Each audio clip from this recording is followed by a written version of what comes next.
أعوذ بالله من الشيطان الرجيم.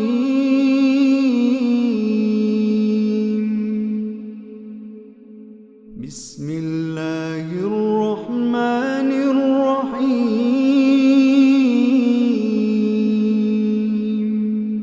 الطلاق مرتان، یعنی جو طلاق ریووکیبل ہے وہ 2 مرتبہ ہے صرف. اگر تیسری طلاق ہو جائے گی تو پھر مرد کا اختیار ختم ہو گیا، پھر وہ دوبارہ نکاح اس عورت سے نہیں کر سکتا. تفصیل آ رہی ہے آگے. الطلاق مرتان، ریووکیبل ڈیورس طلاق رجعی 2 مرتبہ ہے.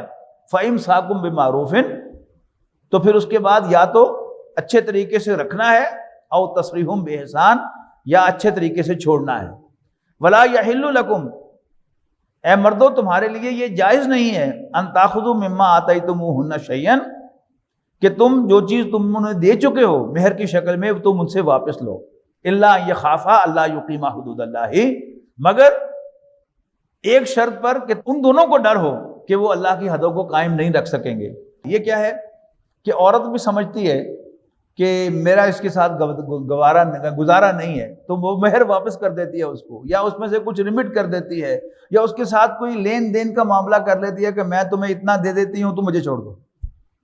یہ ایکسیپشن ہے، ورنہ جو بھی مہر دے دیا ہے وہ پیبل ہے ہر صورت میں، آج یا کل. اور آئیڈیلی یہ اس کا نصف، آگے تفصیل آ رہی ہے، یہ ایٹ دی ٹائم آف نکاح پیبل ہو جاتا ہے، اور ایک تنہائی کے بعد باقی بھی ریمیننگ پیبل ہو جاتا ہے. فَإِنْ خِفْتُمْ أَلَّا يُقِيمَا حُدُودَ اللَّهِ، اور اگر وہ ڈریں کہ وہ اللہ کی حدوں کو قائم نہیں رکھ سکیں گے، فَلَا جُنَاحَ عَلَيْهِمَا فِي مَا افْتَدَتْ بِهِ، تو پھر ان پر کوئی گناہ نہیں ہے ان دونوں پر کہ عورت دے دے فدیہ. جیسے میں نے عرض کیا کہ بس یہ میں تمہیں چھوڑتی ہوں یا دیتی ہوں، تم میری جان چھوڑ دو. تلک حدود اللہ، یہ اللہ کی حدیں ہیں. فلا تعتدوها، بس ان سے تجاوز نہ کرنا، ان کو کراس نہ کرنا. ومن یتعدی حدود اللہ، اور جو کہ اللہ کی حدود کو تجاوز کرتا ہے، فاولئک هم الظالمون، تو ایسے ہی لوگ ظالم ہیں. فإن طلقا، پھر وہ اس کو طلاق دے دے، یعنی اب 2 کے بعد تیسری طلاق بھی مرد نے دے دی. فلا تحل له من بعد حتى تنكح زوجا غیرہ، تو اب وہ عورت اس کے لیے جائز نہیں ہے یہاں تک کہ وہ کسی اور مرد سے نکاح کرے، اور وہ پھر اپنی مرضی سے اس کو طلاق دے، یا وہ فوت ہو جائے تو پھر نئے سرے سے پہلے شوہر کے ساتھ وہ نکاح کر سکتی ہے. اس پر جو ہیلے بنائے گئے ہیں اور باقاعدہ یہ طے کر کے پہلے کہ میں کل تمہیں طلاق دے دوں گا، یہ نکاح نہیں ہے، یہ متع ہے، یہ دین میں جائز نہیں ہے. فَإِن طَلَّقَهَا، پھر اگر وہ بھی طلاق دے دے، فَلَا جُنَاحَ عَلَيْهِمَا أَن يَتَرَاجَعَا، پھر ان دونوں پر کوئی گناہ نہیں ہے کہ وہ دونوں ایک دوسرے کی طرف رجوع کر لیں.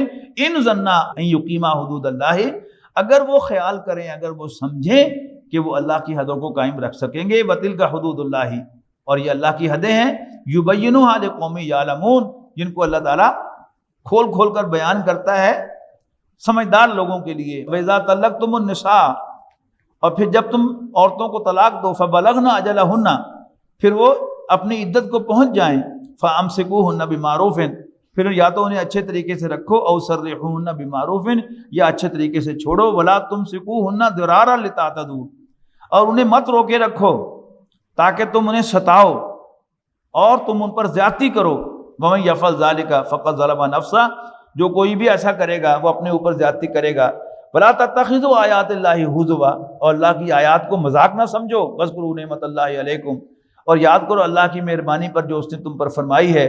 وَمَا أَنزَلَ عَلَيْكُمْ مِنَ الْكِتَابِ وَالْحِكْمَةِ يَعِظُكُمْ بِهِ، اور اس کو بھی یاد رکھو کہ نازل کیا اس نے تم پر کتاب اور حکمت. يَعِظُكُمْ بِهِ، ان کے ذریعے سے اللہ تعالیٰ تمہیں نصیحت فرماتا ہے. وَاتَّقُوا اللَّهَ وَاعْلَمُوا أَنَّ اللَّهَ بِكُلِّ شَيْءٍ عَلِيمٌ، اور اللہ سے ڈرتے رہو، بے شک اللہ تعالیٰ ہر چیز کو جاننے والا ہے. وَإِذَا طَلَّقْتُمُ النِّسَاءَ، اور جب تم عورتوں کو طلاق دو، فَبَلَغْنَ أَجَلَهُنَّ، پھر وہ اپنی عدت پوری کر لیں. فَلَا تَعْضُلُوهُنَّ، تو ان کو مت روکو. أَن يَنكِحْنَ أَزْوَاجَهُنَّ إِذَا تَرَاضَوْا بَيْنَهُم بِالْمَعْرُوفِ، کہ تم انہیں روکو اپنے پروسپیکٹو شوہروں سے شادی کرنے میں. یعنی اب آزاد ہو گئی، عدت پوری ہو گئی، اب یہ دھونس جمانا، خبردار تو شادی کی تھی کسی اور نہ تھا.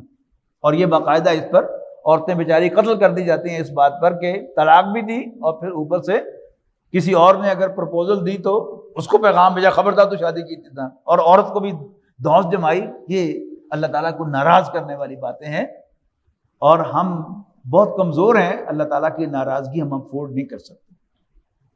اذا تراضوا بینہم بالمعروف، جبکہ وہ باہم اچھے طریقے سے راضی ہو جائیں نکاح پر. ذالک یوعظ بہ من کان منکم یؤمن باللہ والیوم الآخر، یہ وہ بات ہے جس کی نصیحت اللہ تعالیٰ فرماتا ہے ہر اس شخص کو تم میں سے جو اللہ اور یوم آخر پر ایمان رکھتا ہو. ذالکم ازکی لکم واطہر، یہی طریقہ ہے نہایت شائستہ تمہارے لیے اور پاکیزہ. واللہ یعلم وانتم لا تعلمون، اللہ تعالیٰ تو جانتا ہے لیکن تم نہیں جانتے. والوالدات یرضعن اولادہن حولین کاملین، اور مائیں اپنے بچوں کو دودھ پلائیں 2 سال تک، پورے 2 سال تک. لمن اراد ان یتم الرضاع، اس شخص کے لیے کہ جو چاہتا ہو کہ اس کی متعلقہ بیوی بچوں کو دودھ پلائے. وعلی المولود لہ رزقہن وکسوتہن بالمعروف، اور جس کی اولاد ہے یعنی مرد، مولود لہ، اولاد belongs to the father. وعلی المولود لہ رزقہن وکسوتہن بالمعروف، اس کے ذمے ہے ان کا کھانا اور دستور کے مطابق ان کا پہناوا، یہ اس بچے کے والد کے ذمے ہے. لا تکلف نفس الا وسعها، اللہ تعالیٰ کسی شخص پر بوجھ نہیں ڈالتا مگر اس کی وسعت کے مطابق. یعنی عورت کو جو اس کی ویج دینی ہے دودھ پلانے کی، وہ اپنی حیثیت کے مطابق دینی ہے. جیسا تم اپنے گھر میں کھاتے ہو اسی سٹینڈرڈ کا وہ انہیں بھی کھلانا ہوگا. یہ کیا ہے؟ اللہ تعالیٰ کسی کو اکاؤنٹیبل نہیں بناتا، بوجھ نہیں ڈالتا مگر اس کی وسعت کے مطابق. یہ بات سورہ طلاق میں جا کر کھولی جائے گی پورے واضح الفاظ میں. لا تضار والدۃ بولدہا ولا مولود لہ بولدہ، نہ تو عورت کو ایکسپلائٹ کیا جائے اس کے بچے کی وجہ سے، اور نہ ہی باپ کو ایکسپلائٹ کیا جائے اس کے بیٹے کی وجہ سے، بچے کی وجہ سے. وعلی الوارث مثل ذالک، اور وارثوں پر بھی یہ ذمہ داری ہے اسی طرح. فإن ارادہ فصالا، پھر اگر وہ ارادہ کریں دودھ چھڑانے کا، ان تراض منہما، باہمی مشاورت سے، رضامندی سے، فلا جناح علیہما، تو ان پر دونوں پر کوئی گناہ نہیں ہے. وإن اردتم ان تسترضعوا اولادکم، اور اگر تم ارادہ کرو کہ تم کسی فاسٹر مدر سے، کسی اور عورت سے اپنے بچے کو دودھ پلاؤ، فلا جناح علیکم اذا سلمتم ما آتیتم بالمعروف، پھر تم پر کوئی گناہ نہیں بشرطے کہ تم ادا کرو جو بھی تم نے ٹھہرایا ہے دستور کے مطابق اس کو پے کرنا. واتقوا اللہ، اور اللہ سے ڈرتے رہو. واعلموا ان اللہ بما تعملون بصیر، اور یاد رکھو کہ جو کچھ بھی تم کر رہے ہو اللہ تعالیٰ اسے دیکھ رہا ہے. والذین یتوفون منکم ویذرون ازواجا، اور وہ لوگ جو مر جائیں اور چھوڑ جائیں پیچھے بیویاں، یتربصن بانفسہن 4 اشہر وعشرہ. اب اگر شوہر فوت ہو جائے تو عورت کی عدت جو ہے وہ 4 ماہ اور 10 دن ہے، تو پھر وہ انتظار کریں 4 ماہ اور 10 دن. فَإِذَا بَلَغْنَ أَجَلَهُنَّ، پھر جب وہ بھی اپنی اس عدت کو پہنچ جائیں، فَلَا جُنَاحَ عَلَيْكُمْ فِي مَا فَعَلْنَ فِي أَنفُسِهِنَّ، تو تمہاری کوئی ذمہ داری نہیں ہے، تم پر کوئی گناہ نہیں، تم ڈکٹیٹ کرو کہ تم نے شادی نہیں کرنی، اتنی دیر کرنی ہے. پھر یعنی جو مرد کے وارث ہیں یہ ان سے بات ہو رہی ہے کہ you are nothing to do with them. فیما فعلنا فی انفسہن بالمعروف، جو بھی دستور کے مطابق اپنے بارے میں طے کریں کہ انہیں شادی کرنی ہے نہیں کرنی، کس سے کرنی ہے کس سے نہیں کرنی. واللہ بما تعملون خبیر، اور جو کچھ بھی تم کرتے ہو اللہ تعالیٰ اس سے خبردار ہے.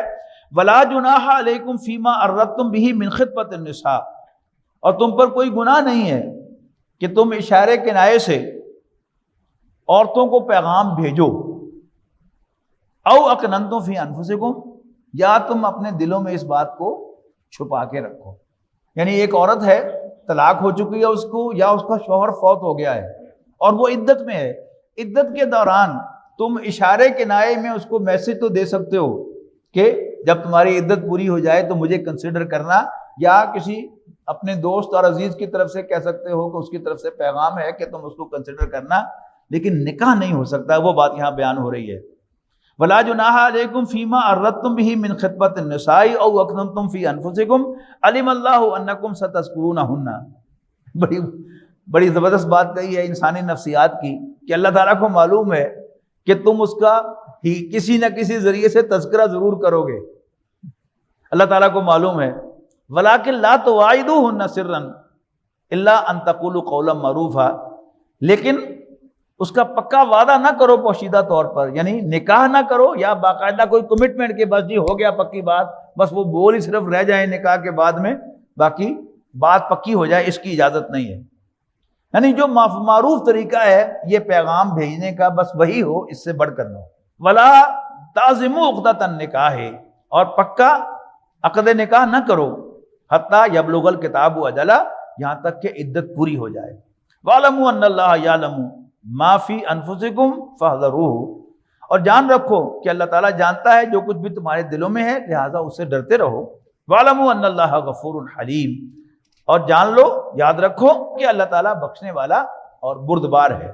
لا جناح علیکم ان طلقتم النساء ما لم تمسوهن او تعرضوا لهن فریضۃ، اور تم پر کوئی گناہ نہیں اگر تم طلاق دے دو ان عورتوں کو جن کو تم نے چھوا نہ ہو، او تفرضوا لهن فریضۃ، یا تم نے کوئی مہر مقرر نہ کیا ہو، شادی ہو گئی، نکاح ہو گیا، لیکن باقاعدہ مہر مقرر نہیں ہوا۔ وَمَتِّعُوهُنَّ، کچھ نہ کچھ انہیں ضرور دو، عَلَى الْمُوسِعِ قَدَرُهُ، وسعت والے پر اس کی وسعت کے مطابق، وَعَلَى الْمُقْتِرِ قَدَرُهُ، اور تنگ دست کو اس کی وسعت کے مطابق، مَتَاعًا بِالْمَعْرُوفِ، یہ دینا دستور کے مطابق ہے، حقاً علی المحسنین، اللہ تعالیٰ کی طرف سے لازم ہے نیکوں پر۔ وَإِن طَلَّقْتُمُوهُنَّ مِن قَبْلِ أَن تَمَسُّوهُنَّ، اور اگر تم عورتوں کو طلاق دو اس سے پہلے کہ تم نے ان کو چھوا ہو، لیکن وَقَدْ فَرَضْتُمْ لَهُنَّ فَرِيضَةً، تم نے مہر باندھ دیا ہے، فَنِصْفُ مَا فَرَضْتُمْ إِلَّا أَن يَعْفُونَ، تو تمہارے ذمے نصف مہر کا ادا کرنا ہے، او يَعْفُوَ الَّذِي بِيَدِهِ عُقْدَةُ النِّكَاحِ، یعنی یا تو عورت جو ہے وہ اگر چھوڑ دے کہ میں آدھا بھی نہیں لیتی تو بھی ختم ہو گیا، یا مرد جو ہے کہے کہ نہیں میں پورا دوں گا، تو ان دونوں صورتوں کی اجازت جو ہے وہ موجود ہے۔ لیکن اللہ تعالیٰ کی طرف سے کیا ہے کہ نکاح ہو گیا، مہر باندھا گیا تھا، رخصتی سے پہلے، کنزومیشن سے پہلے طلاق ہو گئی، تو آدھا مہر جو ہے وہ واجب الادا ہے مرد پر عورت کو کرنا۔ اگر وہ سارا کا سارا دے دے تو اللہ تعالیٰ راضی ہوگا، اور اگر عورت کہے کہ نہیں میں آدھا بھی نہیں لیتی تو وہ بھی اس کو اجازت ہے۔ لیکن بہرحال شریعت کے احکام جو ہیں اپنی جگہ پر وہ اٹل ہیں۔ وَأَن تَعْفُوا أَقْرَبُ لِلتَّقْوَىٰ، اور اے مردو تم اگر چھوڑو اپنے حصے کا، یعنی پورا کا پورا ادا کرو، تو یہ خدا خوفی سے قریب تر ہے۔ وَلَا تَنْسَفُوا الْفَضْلَ بَيْنَكُمْ، اللہ تعالیٰ نے تمہیں جو فضیلت عطا فرمائی ہے اس کو مت بھولو۔ فضیلت آکڑ میں اور چودر میں نہیں ہے۔ اللہ تعالیٰ نے بڑا بنایا تو بڑے بن کے دکھاؤ، گھٹیا حرکتیں نہ کرو۔ اور اس طلاق کے موقع پر بڑے بڑے دیندار بھی انتہائی گھٹیا حرکتیں کرتے ہیں، جبکہ اللہ تعالیٰ ترغیب دلاتا ہے کہ بڑے بن کے دکھاؤ۔ بڑا پن کیا ہے کہ نکاح کیا، مہر باندھا، کسی وجہ سے طلاق ہو گئی تو اب مہر پورا کا پورا دو، ثابت کرو کہ تم بڑے ہو، گھٹیا نہ بنو۔ ان اللہ بما تعملون بصیر، بے شک جو کچھ بھی تم کرتے ہو اللہ تعالیٰ اس کو دیکھتا ہے۔ حافظوا علی الصلوات والصلاۃ الوسطیٰ، حفاظت کرو سب نمازوں کی، بالخصوص بیچ والی نماز کی۔ اکثر کے نزدیک یہ اصل کی نماز ہے، لیکن ویسے جو اسلامی کیلنڈر ہے اس کے اعتبار سے یہ فجر کی نماز بنتی ہے، اس لیے کہ اسلامی دن شروع ہوتا ہے غروب آفتاب سے، تو دن کی پہلی نماز مغرب کی نماز ہے، اور دوسری نماز عشاء کی نماز ہے، اور تیسری نماز درمیان والی وہ فجر کی نماز ہے اس حساب سے۔ لیکن بہرحال مفسرین مجھ سے زیادہ علم رکھنے والے ہیں، ان کا اکثر کا جو ذہن ہے وہ اسی طرف گیا ہے، اگرچہ دوسری رائے بھی موجود ہے۔ حافظوا علی الصلوات والصلاۃ الوسطیٰ وقوموا للہ قانتین، اور کھڑے رہو اللہ کے حضور فرما برداری کے ساتھ۔ فَإِنْ خِفْتُمْ فَرِجَالًا أَوْ رُكْبَانًا، اور پھر اگر تم خوف کی حالت میں ہو، یہ صلاۃ الخوف کا ذکر ہو رہا ہے جنگ کے دوران، تو پیدل چلتے ہوئے بھی نماز پڑھی جا سکتی ہے، اور سواری پر سوار ہوئے بھی نماز پڑھی جا سکتی ہے، جنگ کی حالت میں، عام حالات میں نہیں۔ فَإِذَا أَمِنْتُمْ، پھر جب تم امن میں ہو جاؤ، فَاذْكُرُوا اللَّهَ كَمَا عَلَّمَكُمْ، تو اللہ کو یاد کرنا جیسے اس نے تمہیں سکھایا ہے۔ مَا لَمْ تَكُونُوا تَعْلَمُونَ، جو تم کبھی نہ جان سکتے تھے۔ وَالَّذِينَ يُتَوَفَّوْنَ مِنْكُمْ وَيَذَرُونَ أَزْوَاجًا وَصِيَّةً لِأَزْوَاجِهِمْ، اور وہ لوگ جو فوت ہو جائیں تم میں سے اور انہوں نے بیویاں چھوڑی ہوں، تو ان کے ذمے لازم ہے وصیت کرنا، لِأَزْوَاجِهِمْ مَتَاعًا، اپنی بیویوں کے لیے کچھ نان نفقے کی۔ الی الحول غیر اخراج، ایک برس تک بغیر ان کو گھر سے نکالے۔ لیکن جب باقاعدہ وراثت کا قانون آ گیا، ان کا حصہ مقرر ہو گیا، تو پھر یہ شرط جو ہے یہ ختم ہو گئی، جو کیسے کل عرض کیا تھا کہ پھر یہ حکم منسوخ ہو گیا، آیت اپنی جگہ برقرار رہی۔ فَإِنْ خَرَجْنَا فَلَا جُنَاحَ عَلَيْكُمْ فِي مَا فَعَلْنَ فِي أَنفُسِهِنَّ، پھر اگر وہ خود نکل جائیں تو ان پر کوئی گناہ نہیں ہے اس پر جو وہ اپنی ذات کے بارے میں فیصلہ کریں، من معروف، لیکن وہ کوئی جائز قدم ہو، ناجائز نہ ہو، معروف ہو منکر نہ ہو۔ اللہ عزیز الحکیم، اللہ تعالیٰ بالادست حکمت والا ہے۔ وَلِلْمُطَلَّقَاتِ مَتَاعٌ بِالْمَعْرُوفِ، اور طلاق یافتہ عورتوں کو بھی کچھ نہ کچھ دینا چاہیے دستور کے مطابق، حقاً علی المتقین، یہ اللہ کی طرف سے حق ہے ڈرنے والوں کے لیے۔ کذالک یبین اللہ لکم آیاتہ، یوں اللہ تعالیٰ اپنی آیات کو کھول کھول کر بیان فرماتا ہے، لعلکم تعقلون، تاکہ تم سمجھو۔ الم تر الی الذین خرجوا من دیارہم وہم الوف حذر الموت، کیا تم نے نہیں دیکھا ان لوگوں کو جو اپنے گھروں سے نکلے تھے اور وہ ہزاروں میں تھے لیکن موت کے ڈر سے، فقال لهم اللہ موتوا، تو اللہ تعالیٰ نے حکم دیا کہ مرو، مر گئے، ثم احیاہم، پھر اللہ نے ان کو زندہ کیا، ان اللہ لذو فضل علی الناس ولکن اکثر الناس لا یشکرون، بے شک اللہ تعالیٰ تو لوگوں پر بڑی مہربانی کرنے والا ہے لیکن اکثر لوگ شکر ادا نہیں کرتے۔ وقاتلوا فی سبیل اللہ واعلموا ان اللہ سمیع علیم، اور اے مسلمانوں اللہ کے راستے میں جنگ کرو اور جان رکھو کہ اللہ تعالیٰ سننے والا جاننے والا ہے۔ من ذا الذی یقرض اللہ قرضا حسنا فیضاعفہ لہ اضعافا کثیرا، کون ہے جو اللہ کو قرض حسنہ دے تاکہ اللہ تعالیٰ اس کو کئی گنا بڑھا دے۔ واللہ یقبض ویبسط، اور اللہ ہی تنگ دستی لاتا ہے اور اللہ تعالیٰ ہی خوشحالی لاتا ہے۔ وإلیہ ترجعون، اور اسی کے حضور تم سب کا لوٹایا جانا ہے۔ الم تر الی الملأ من بنی اسرائیل من بعد موسیٰ، کیا اے نبی آپ نے نہیں دیکھا بنی اسرائیل کے سرداروں کے اس واقعے کو موسیٰ علیہ السلام کے بعد، اذ قالوا لنبی لہم، تو اس وقت جو نبی اللہ کے تھے ان کے درمیان، تو انہوں نے ان سے کہا ابعث لنا ملکا، آپ ہمارے اوپر کوئی بادشاہ مقرر کریں، نقاتل فی سبیل اللہ، تاکہ ہم اللہ کے راستے میں جنگ کریں، بغیر امیر کے تو جنگ نہیں ہوتی، ایک کمانڈر تو مقرر کرنا پڑتا ہے۔ قال هل عصیتم ان کتب علیکم القتال الا تقاتلوا، تو اس پیغمبر نے کہا کہ کیا ایسا تو نہیں ہوگا کہ جب تم پر جنگ فرض کی جائے تو تم لڑو ہی نہ۔ یہ بھی ایک بڑی خاص انسانی نفسیات کی ایک کمزوری ہے کہ جو کہہ رہا ہوگا جی بس 80 تا گردن تیار بیٹھے ہیں کٹان دے واسطے، لیکن جب حکم آئے گا تو سب سے پہلے انکار بھی وہی کرے گا۔ تو اس پیغمبر نے کہا کہ ایسا تو نہیں ہوگا کہ جب تمہیں حکم مل جائے گا لڑنے کا تو پھر تم لڑو ہی نہ۔ ہم وہ جواب دیتے ہیں قالوا وما لنا الا نقاتل فی سبیل اللہ، چھڈو جی گل نا، یہ کیسے ہو سکتا ہے کہ ہم اللہ کے راستے میں جنگ نہ کریں؟ فقد اخرجنا من دیارنا وابنائنا، جبکہ ہمیں نکال دیا گیا ہے اپنے گھروں سے اور اپنے بال بچوں سے۔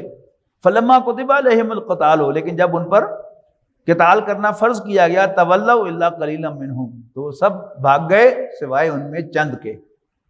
واللہ علیم بالظالمین، اللہ تعالیٰ ظالموں کو خوب جانتا ہے۔ وقال لهم نبیہم، تو ان کے نبی ان سے کہنے لگے ان اللہ قد بعث لکم طالوت ملکا، اللہ نے تم پر طالوت کو بادشاہ مقرر کیا ہے، یہاں بادشاہ کمانڈر کے معنوں میں ہے، کمانڈر مقرر کیا ہے۔ قالوا انا یکون له الملک، تو وہ کہنے لگے کہ ہیں وہ ہم پر کمانڈر کیسے ہو سکتا ہے، ہم پر بادشاہ کیسے ہو سکتا ہے۔ وَنَحْنُ أَحَقُّ بِالْمُلْكِ مِنْهُ وَلَمْ يُؤْتَ سَعَةً مِنَ الْمَالِ، جبکہ ہم زیادہ حقدار ہیں اس کے مقابلے میں اس کمانڈ کے، اور وہ تو مالدار بھی نہیں ہے۔ اچھا، جب یہ تقاضا ہو رہا ہوتا ہے نا کہ جی کوئی ہم پر کوئی کمانڈر مقرر کریں، ہم پر کوئی لیڈر مقرر کریں، کوئی امیر مقرر کریں، تو اصل میں وہ کیا ہوتا ہے، ہمیں مقرر کریں، لیکن زبان سے وہ کہنا نہیں چاہتے، کہنے کی ہمت نہیں ہے۔ تو اب یہ بالکل وہ خاص سچویشن ہے۔ قرآن مجید کے بارے میں ایک بات جو ہے وہ ہمیشہ یاد رکھیں کہ قرآن مجید ایک زندہ کلام ہے، قیامت تک آنے والے انسانوں کے لیے یہ رہنمائی ہے انسانی نفسیات کی جتنی بھی کمزوریاں ہیں وہ سب کی سب قرآن مجید میں مینشنڈ ہیں، بڑکیں بھی اس میں مینشنڈ ہیں، اور پھر ریٹریٹس جو ہیں وہ بھی ساری کی ساری مینشنڈ ہوگی۔ تو یہ خاص کردار ہے کہ جو تقاضا کر رہا ہے بڑھ چڑھ کر یہ مقرر کریں، کوئی ہم پر کوئی کمانڈر بنائیں، مطلب کیا ہوتا ہے کہ جی ہماری خدمات پیش کیا کر رہے ہیں ہم اپنی۔ قالا، اس پیغمبر نے فرمایا، ان اللہ اصطفاہ علیکم وزادہ بسطۃ فی العلم والجسم، اللہ تعالیٰ نے اس کو تم پر فضیلت عطا فرمائی ہے اور اس کو علم اور جسم میں فضیلت عطا کی۔ یعنی کمانڈر ہے، کمانڈر کے پاس لڑائی کا علم بھی تو ہونا چاہیے، جنگ کا، تو وہ علم بھی رکھتا ہے اور اس کا جسم و جثہ جو ہے وہ بھی تم سے زیادہ ہے، لگتا بھی ہے کمانڈر۔ واللہ یؤتی ملکہ من یشاء، اللہ تعالیٰ جس کو چاہتا ہے اپنی کمانڈ یا اپنی حکومت عطا فرماتا ہے۔ واللہ واسع علیم، اللہ تعالیٰ وسعت والا، علم والا ہے۔ وقال لهم نبيهم ان آیات ملکہ ان یاتیکم التابوت فیہ سکینۃ من ربکم وبقیۃ مما ترک آل موسیٰ وآل ہارون تحملہ الملائکہ۔